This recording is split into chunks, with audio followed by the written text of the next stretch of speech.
సుధాకర్ రెడ్డి గారు నమస్తే సార్. నమస్తే అండి శ్రీకాంత్ గారు. సుధాకర్ రెడ్డి గారు, మనకు ఒక సామెత ఉంటుంది సార్. ఆడలేనమ్మ మధ్యలోడు అని చెప్పి ఆటలో ఆడలేక ఓడిపోయిన దానికి 100 కారణాలు ఎత్తుక్కుంటూ ఉంటారు. ఈ వైఎస్ఆర్సీపీ వాళ్ళని చూస్తుంటే కూడా ఇప్పుడు అదే అనిపిస్తూ ఉంటుంది సార్.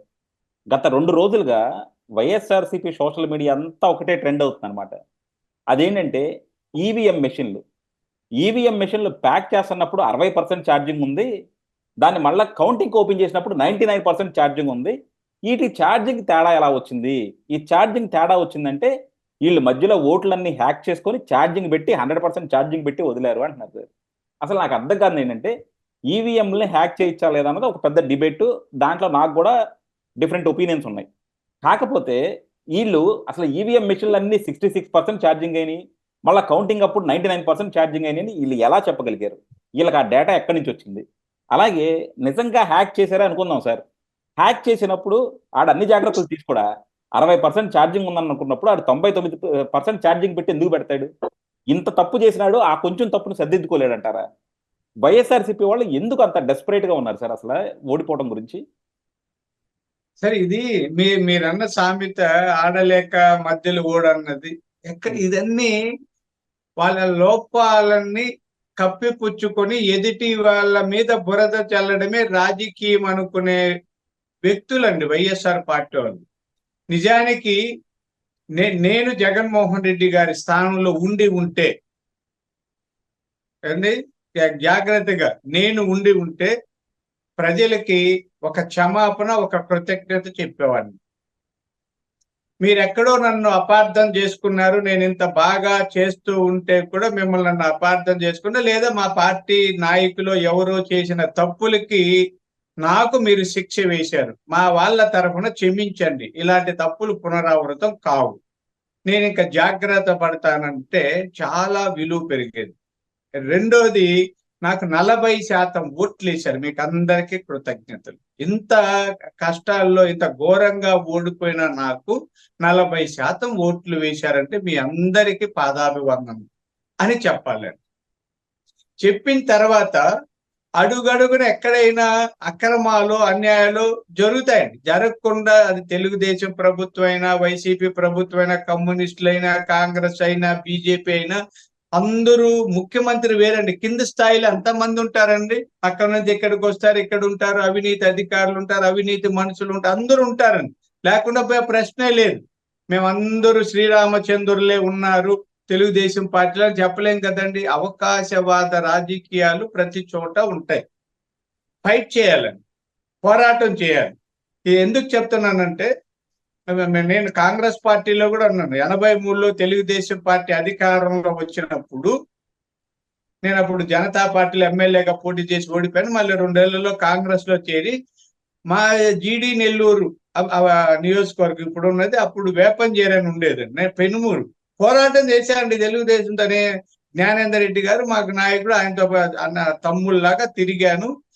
2 ఏళ్లలో 83లో తెలుగుదేశం వస్తే 2 సంవత్సరాలు 85లో కుతూహలమ్మ గారిని తీసుకొచ్చి ఎమ్మెల్యేగా గెలిపించామండి. పోరాడకపోతే 2 ఏళ్లలో ఎలా గెలిపిస్తాం? ఆ తర్వాత 85లో కూడా టీడీపీ వచ్చింది, 89లో కాంగ్రెస్ పార్టీ వచ్చింది. అంటే మేము పోరాడాము ఎలా నిర్మాణాత్మకంగా. మీకు చెప్తున్నాను అంటే నేను నిన్న కూడా ఎక్కడో డిస్కస్ చేశాను, నవ్వుకుంటూ చెప్పాను. నేను జ్ఞానేంద్ర ఇద్దరము అలా ఇంకొక 4 కలిసి తిరిగే వాళ్ళం. ఆ రోజు ఇలా కార్లు, ఫ్లైట్లు ఇవేమీ లేదు, బస్సుల్లో ఇద్దరు కలిసి తిరిగాము. హైదరాబాద్కి బస్సుల్లోనూ ట్రైన్లో వెళ్ళిన రోజులు ఉన్నాయి. ఇప్పుడు లాగా స్టార్ హోటల్ లేవు, చిన్నగా ఇలా తిరిగి చేసి. అంటే ఇది ఎందుకు చెప్తున్నానంటే, వైఎస్ఆర్ పార్టీ వాళ్ళు కూడా కాంగ్రెస్ పార్టీ నుంచి వచ్చారు. కాంగ్రెస్ పార్టీ స్వాతంత్ర పోరాట కాలం నుంచి ఉంది. ఆ పార్టీకి కొన్ని, ఏ పార్టీకైనా ఆ పార్టీకి కొన్ని సిద్ధాంతాలు, విధానాలు ఉన్నాయి. ఇవి చేసుకొని నిర్మాణాత్మకంగా రాజకీయాలు చేస్తే రేపు స్థానిక సంస్థల ఎన్నికలు ఉన్నాయి, ఆ తర్వాత మళ్ళీ 5 ఏళ్ళు కళ్ళు మూసి తెరిచే లోపల వస్తాయి, ఎదగచ్చు కదా. అది కాదండి. వీళ్ళు చేస్తున్నది ఏమంటే, తప్పుడు ప్రచారాలు చేస్తే చాలనుకున్న దృష్టితో ఉన్నారు. ఆ తప్పుడు ప్రచారాల్లో అదే ఈవీఎంలు ఏదో జరిగాయి, ఈవీఎంలన్నీ మార్చేశారు, మీరు ఛార్జింగ్లు మార్చారు, ఓట్లు మార్చారు. ఈ ఎవరిచ్చారు? డేటా ఏం లేదండి, నోటుకు వచ్చింది చెప్తున్నారు జగన్మోహన్ రెడ్డి గారు. మీరు చూడండి, మరి హత్యలు జరిగాయి, ఏదో 31 36 నోటుకు వచ్చింది చెప్పారు. ప్రెస్ వాళ్ళు అడిగితే లేచిపోతా అంటాడు. ఎక్కడ ఆధారాలంటే చూపుడు. అలాగే ఈవీఎంలన్నీ కూడా ట్యాంపరింగ్ జరిగాయి, దాంట్లో ఓట్లు మార్చి గెలిచిపోయారు. అలాగైతే ఈవీఎంలు ఎవరు చేసుంటారు? బీజేపీ వాళ్ళు చేయగలిగితే దేశంలో బీజేపీ బొటాబొటిగా పూర్తి మెజారిటీ ఆ పార్టీకి రాలేదు కదా. మిగతా కూటమి అందరూ కలిసి మద్దతుతో ఆ ప్రభుత్వం ఉంది. వాళ్ళు ఎందుకు గెలిచుండలేరండి? గెలుచుండొచ్చు కదా. ఆంధ్రప్రదేశ్ లోనే గెలుస్తారా? మరి తెలంగాణలో ఏమైంది? ఆ ఈవీఎంలు ట్యాంపరింగ్ చేయడం ఎవరో ఒకటి తెలిస్తే మిగతా అన్ని రాష్ట్రాల్లో చేయొచ్చు, అన్ని ప్రదేశాల్లో చేయొచ్చు, అన్ని కాలాల్లో చేయొచ్చు. ఇవి తప్పుడు ప్రచారం అండి. ఈవీఎంలు ఏమీ కాదు సార్. బ్యాలెట్లు ఉన్నప్పుడు రిగ్గింగ్ చేస్తున్నారు, చింపేస్తున్నారు, బ్యాలెట్ బాక్సులో నీళ్లు పోస్తున్నారు, అగ్గి పెట్టి తగలబెడుతున్నారు, రౌడీజం చేస్తున్నారు. ఇవన్నీ అంటే ఈవీఎంలు అలాంటివి ఏమి లేదు. రిగ్గింగులు కొద్ది ఏమన్నా అందరూ కలిసిపోతే చేయొచ్చు అనుకోండి. ఇక్కడ కూడా ఈవీఎంలో రిగ్గింగ్ కూడా చేయొచ్చు. అందరూ అది చూపిస్తారు, ఏదో పోతారు, నొక్కతాడు, మళ్ళీ అంటే అందరూ కలవాలి. బ్యాలెట్ పేపర్లు అప్పుడు అందరూ కలవాల్సిన దౌర్జన్యం ఉంటే అందరు కట్టేసి పెట్టి కూడా రిగ్గింగ్ చేసి అటు వేసి వచ్చేది. ఆఫీసరు రిపోర్ట్ చేయకపోతే అది ఇంకా రిగ్గింగ్ కాదు. కాబట్టి వైఎస్ఆర్ పార్టీ వాళ్ళు నేల విడిసి సాము చేస్తున్నారు. అబద్ధాలను ప్రచారం చేయడమే రాజకీయం అనుకుంటున్నారు. దుష్ప్రచారం చేయడమే పబ్లిక్ రిలేషన్స్ అనుకుంటున్నారు. తప్పుడు వార్తలు రాయడమే జర్నలిజం అనుకుంటున్నారు.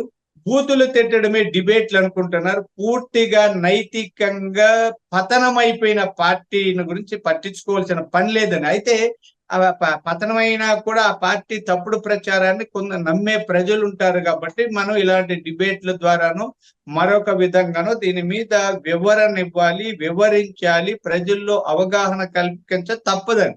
అందుకనే మనం జర్నలిజం కానీ పబ్లిక్ రిలేషన్స్ లో కానీ ఎవరైనా మనల్ని విమర్శిస్తే ఆ విమర్శల్ని తిప్పి కొట్టడానికి సరైన వివరణ ఇవ్వాలి అనేది నా అభిప్రాయం. అంటే జర్నలిజంలో కొంత చదువుకున్నాను, పాఠాలు చెప్పాను, జర్నలిస్టుగా చెప్తున్నాను. విమర్శకి మరొక విమర్శ కాకుండా వివరించి విమర్శిస్తే సహేతుకంగా ఉంటుంది, ప్రజలు మన హర్షిస్తారు. ఆ పనిలో ఉన్నామండి. ఊరికే వాళ్ళు గగ్గోలు పెడుతున్నారండి. ఏది ఈవీఎంలు ట్యాంపరింగ్ అని చెప్పి పెద్ద గగ్గోలు పెడుతున్నారు, ఏదో చేస్తున్నారు. వాటిని పట్టించుకోవాల్సిన పనిలే. ప్రధానికి ఏదో ఖాళీగా ఉంది, ఏమీ చేయలేదు. సూపర్ 6 చేయలేకపోతున్నారు. ఎవరు చెప్పారు వాళ్ళకు? జీతాలు ఇస్తున్నాం, అన్ని పనులు చేస్తున్నాము, ఉచిత బస్సులు కొన్నాం, ఉచిత మహిళలకు ఉచిత ప్రయాణ సౌకర్యాలు చేస్తాం, అన్న క్యాంటీన్లు అన్ని ఒక్కొక్కటి జరుగుతుంటే అప్పుడే దాన్ని ఏదో సోషల్ మీడియాలో పెడుతుంటారు. వాళ్ళని ఇది వైసీపీ సోషల్ మీడియాలో ఉన్న ఆ పేటిఎం బ్యాచ్ ని పట్టించుకోవాల్సిన పని లేదు. మేము కూడా మాకు తగిన విధంగా ప్రచారం చేసుకుంటాము. Thank you sir. కాకపోతే ఇందాక మీరు చెప్పారు చూసారు సార్, వాళ్ళు చెప్పే అబద్ధ ప్రచారాలు కూడా నమ్మే వాళ్ళు ఉన్నారు. సో ఆ నమ్మే వాళ్ళ వల్ల మనకి సమాజానికి కూడా ఎక్కువ చెడు జరుగుతుంది కాబట్టి దాన్ని ఎక్కడికక్కడ ఖండించాల్సిన బాధ్యత ఉంది. ఎందుకంటే దీన్ని వాళ్ళు ఒక క్యాంపెయిన్ లా చేస్తున్నారు సార్.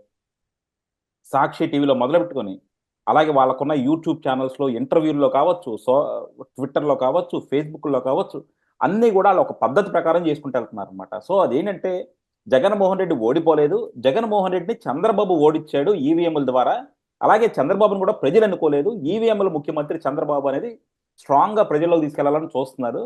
సో దాన్ని కౌంటర్ చేయకపోతే ఏమవుతుందంటే సార్, ఇది అంటే ప్రతిసారి కూడా బీజేపీ వాళ్ళ వల్ల వీళ్ళ వల్ల ఇలా గెలిచారు అంటే జగన్మోహన్ రెడ్డి గారికి ఉన్న నెగిటివిటీ కానీ చంద్రబాబు గారికి ఉన్న పాజిటివిటీ కానీ జనాల్లోకి వెళ్లకుండా ఒక నలిఫై అప్రోచ్లో వీళ్ళు వెళ్తా ఉన్నారనమాట. అది లాంగ్ రన్ లో మాత్రం పార్టీకి దెబ్బ తగులుతుంది. అందుకే దాన్ని ఎక్కడికక్కడ ఖండించాలని చెప్పేశారు. థ్యాంక్ యూ అండి. Thank you very much sir.